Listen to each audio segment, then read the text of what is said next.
పార్వతీపురం మన్యం జిల్లా కురుపాం నియోజకవర్గం పెద్దూరు పంచాయతీ గురుగుబెల్లి మండలం వైఎస్ఆర్సీపీ పార్టీ తేలి ఎల్లమ్మ నాయుడు 2014 నుంచి నా రాజకీయ ప్రస్థానం ప్రారంభించాను. 2021 పెద్దూరు పంచాయతీ ఎన్నికల్లో వైఎస్ఆర్సీపీ సర్పంచ్గా పోటీ చేసి విజయం సాధించాను. మొదటిసారిగా ఈ గ్రామంలో గెలవడం జరిగింది. వైసీపీ ప్రభుత్వం ఓడిపోయిందని కూటమి ప్రభుత్వం అహంకారంలో ఉంది. అయితే ప్రజలు చూస్తున్నారు. ఇచ్చిన హామీలు ఎక్కడ నెరవేరాయి? 1-2 ఇస్తే సరిపోతుందా? గ్యాస్ సిలిండర్ ఫ్రీ అన్నారు. కొంతమందికి అందాయి, అందరికీ అందలేదు. మహిళలకు 1500 నెలకు ఎక్కడిస్తున్నారు?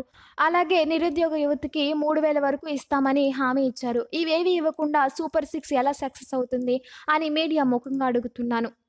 మా ప్రభుత్వంలో సంక్షేమాలు, అమ్మఒడి, రైతు భరోసా, పెన్షన్ లబ్ధి ఎన్నో చేస్తున్నాం. నిరుద్యోగ యువకులకు సచివాలయంలో ఆయా పోస్టులో యువత ఖాళీ లేకుండా వేతనమిస్తూ కుటుంబానికి దీపము ఏ విధంగా వెలుగుతుందో ఆ విధంగా యువతీ యువకులు ఆ విధంగా కుటుంబానికి ఉపయోగపడేవారు. ఇప్పుడు ఖాళీగానే ఉంటున్నారు. 2029లో మళ్ళీ సీఎం జగన్ సీఎం అవుతారని మేము గట్టిగా చెప్తున్నాం. మండలం పెద్దూరు పంచాయతీ తల్లిలు ఎల్లమనాయుడు గారికి ఈరోజు వైసీపీ ఇంటర్వ్యూ చేయడానికి రావడం జరిగింది. ఆయన యొక్క రాజకీయం ఏ విధమైన తీరులో వెళ్ళారు అని తెలుసుకోవడం సార్. నమస్తే అండి. నమస్తే సార్. నేను పెద్దూరు గొరవెల్లి మండలం కురకొండ నియోజకవర్గం. Okay sir. నేను 2014 నుంచి వైసీపీ గవర్నమెంట్ వచ్చి అంత 2010 నుంచి వచ్చిన కార్యకర్తగా ఉంటే 2014 నుంచి రాజకీయంలో స్టార్ట్ అయింది. వైసీపీ గవర్నమెంట్ నుంచి 2010 నుంచి తిరుగుతున్నప్పటికీ కూడా అన్ని విధాలుగా మా నియోజకవర్గం నుంచి కానీ, మా మండలం నుంచి కానీ, మా విలేజ్ నుంచి కానీ మేము అన్ని రకాలుగా మా వంతు కృషి చేస్తున్నాం. అలాగే 2019లో మా నియోజకవర్గం నుంచి, అలాగే 2014 కూడా మా ఎమ్మెల్యే గెలిపించాం. అలాగే 2019 కూడా మా ఎమ్మెల్యే గెలిపిస్తూ గవర్నమెంట్ని మా సీఎం జగన్మోహన్ రెడ్డి గారు గెలిపించామండి. అలాగే ఓకే సార్. ఇప్పుడు గవర్నమెంట్ ఈరోజు టీడీపీ ప్రభుత్వం కూటమి వచ్చింది, గెలిపింది సంవత్సరం వ్యవధి అవుతుంది. ఈ వ్యవధి కాలంలో వాళ్ళు ఏమంటే మా కూటమి ఉన్నంత వరకు ఇంకా వైసీపీ రాదని చెప్పేసి అంటున్నారు. దానికి 2020 స్థానిక ఎన్నికలు మీరు ఎలాంటి పోటీ చేస్తారు? మీ ఫస్ట్ స్థానిక ఎన్నికల్లో మా వంతు మేము ఇంతకుముందు ఎంత మంచి చేసామనేది కాదండి, జనాలకి అది అందరికీ తెలుసు. ఇప్పుడున్న స్థానిక ప్రజెంట్ ఉన్న పరిస్థితిని బట్టి అయితే ఎట్టి పరిస్థితుల్లో కూడా కూటమి ప్రభుత్వం చేసే మోసాలు తెలుసు. అలాగే ఎన్ని వాళ్ళు ఆటంకాలు చేస్తున్నప్పటికైనా మేమైతే స్థానిక ఎన్నికల్లో ఎట్టి పరిస్థితులు కూడా మేమే గెలుస్తామని గ్యారంటీగా మేము చెప్పుకోవాలి. రేపు వచ్చే ఎన్నికల్లో కంపల్సరీ. సరే సార్. ఇప్పుడు మీకు వాళ్ళ వ్యత్యాసం ఎంత ఉంది సార్?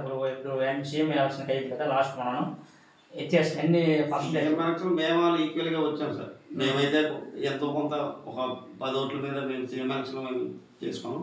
కానీ స్థానిక ఎన్నికలకు వచ్చేసరికి అయితే మటుకు మేము ఎట్టి పరిస్థితుల్లో మేము ఎక్కువ మెజార్టీ గెలుస్తామని మా హోప్ సార్. Okay sir. స్థానిక ఎమ్మెల్యే మీ యొక్క ఎమ్మెల్యే గారు మీ పట్ల ఎటువంటి ప్రభుత్వం లేనప్పుడు కూడా ఎటువంటి భరోసా ఇస్తున్నారు? మీ సర్పంచ్లకి అవ్వచ్చు, మండల ఎంపీలు కావచ్చు. మా వంతు గురించి మా నియోజకవర్గం ఎమ్మెల్యే అయితే ఏ రోజు కూడా మాకు అన్ని రకాలుగా సపోర్ట్ ఉన్నారు సార్. ఈరోజు మేము కూడా గత పంచాయతీ ఎలక్షన్ అప్పుడు కూడా మాకు వాళ్ళ సపోర్ట్ వల్ల మేము ఎట్టి పరిస్థితులు కూడా వాళ్ళు ఇచ్చే ధైర్యాన్ని బట్టి మేము కూడా ఇక్కడ రాజకీయం చేసాం. వాళ్ళు మాకు అన్ని విధాలుగా కూడా మా ఎంపీపీ మా ఎమ్మెల్యే గారు ఎవరైనా సార్ వాళ్ళు అన్ని విధాలుగా మాకు సపోర్ట్ చేశారు సార్. ఇప్పుడు మీకు 2026 వరకు మీకు సర్పంచ్ కింద ఉంది. ఇప్పుడు ఏమైనా పనులు చేయిస్తాం కదా, సంక్షేమ పనులు మీ ద్వారా? మా వైపు నుంచి మేము చేస్తాం సంక్షేమ పనులు, అన్ని పనులు చేస్తాం. ఈ హయాంలో వైసీపీ ప్రభుత్వం ఉన్నప్పుడు ఏమైనా కార్యక్రమం చేస్తున్నారు? రోడ్డు, కలవర్స్, ఇంకేమైనా?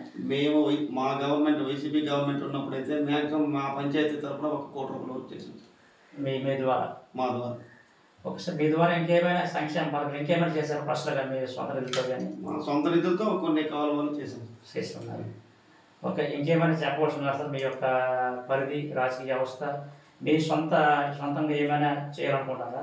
సొంత అంటే మా గత వైసీపీ గవర్నమెంట్ ఉన్నంత వరకు కూడా మేము అన్ని విధాలుగా గవర్నమెంట్ సపోర్ట్ చేసింది. మేము ఊరికి మా క్రమ పద్ధతితో మేము పనిచేసాం.